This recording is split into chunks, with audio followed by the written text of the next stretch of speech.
নেইমারের দেওয়া কোচে মন গলতে যাচ্ছে বাফুফের। ব্রাজিলকে অলিম্পিকের স্বর্ণ জেতানো রোজারিও মিকেলই হতে যাচ্ছেন সম্ভাব্য বাংলাদেশের কোচ। বাংলাদেশ ফুটবল কোচ নিয়োগ নিয়ে আবারও তুমুল আলোচনা শুরু হয়েছে। জাতীয় দলের ভবিষ্যৎ পথ চলা ঠিক করতে বাংলাদেশ ফুটবল ফেডারেশন কোন পথে হাঁটবে, এখন সেটাই বড় প্রশ্ন। জাতীয় অভিজ্ঞ কোচ জুলফিকার মিন্টু এর মতো কাউকে দায়িত্ব দেবেন, নাকি ব্রাজিলের অলিম্পিক স্বর্ণ জেতানো রোজারিও মিকেল এর মতোই প্রোফাইল বিদেশি কোচ আনা হবে? এই বিতর্ক এখন ফুটবল অঙ্গনে কেন্দ্রবিন্দুতে। দেশীয় কোচদের পক্ষ নিয়ে যুক্তি কম নয়। দীর্ঘদিন ধরে ঘরোয়া ফুটবলের সঙ্গে যুক্ত জুলফিকার মিন্টুর মতো কোচরা জাতীয় খেলোয়াড়দের সামর্থ্য, দুর্বলতা, বাস্তবতা খুব ভালোভাবেই জানেন। ফলে দল গঠন, খেলোয়াড় নির্বাচন এবং ম্যাচ পরিস্থিতি সামাল দেওয়ার ক্ষেত্রে তারা দ্রুত সিদ্ধান্ত নিতে পারেন। পাশাপাশি ভাষাগত সাংস্কৃতিক মিল থাকায় খেলোয়াড়দের সঙ্গে যোগাযোগও সহজ হয়, তা দলের জন্য পারফরমেন্সের ইতিবাচক প্রভাব ফেলতে পারে। অন্যদিকে আন্তর্জাতিক অঙ্গনের প্রতিযোগিতামূলক হতে পারে।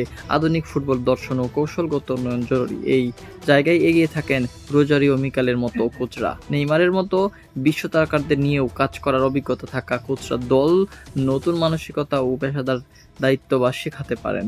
তাদের অধীনে খেলোয়াড়রা আন্তর্জাতিক মানের ট্রেনিং ও মেকানিক্যাল জ্ঞান অর্জন সহজেই সুযোগ পাবে, যা দীর্ঘমেয়াদী জাতীয় দলের উন্নয়ন সহায়ক হতে পারে।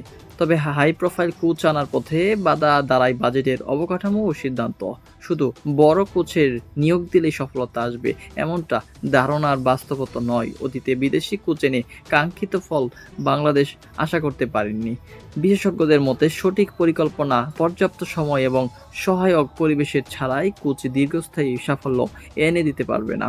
এই প্রেক্ষাপটে অনেকেই সমন্বিত মডেলের কথা বলেছেন, অর্থাৎ একজন অভিজ্ঞ বিদেশি কোচের সঙ্গে স্থানীয় কোচদের যুক্ত করে কাজ করা। এতে আন্তর্জাতিক অভিজ্ঞতা ও স্থানীয় বাস্তবতার একটি কার্যকর সমন্বয় হতে পারে। সব মিলিয়ে বাংলাদেশ ফুটবলে কোচ নির্বাচনে এমন একটি গুরুত্বপূর্ণ মোড় নিতে যাচ্ছে। সিদ্ধান্ত যাই হোক, সেটি হতে পারে দীর্ঘমেয়াদী পরিকল্পনার অংশ, এমনই মনে করছেন ফুটবল বিশ্লেষকরা। তবে দেখার বিষয়, বাফুফে শেষ পর্যন্ত কোন পথে হাঁটছে, সেই সিদ্ধান্ত দেশের ফুটবলকে কতটা এগিয়ে নিতে পারছে।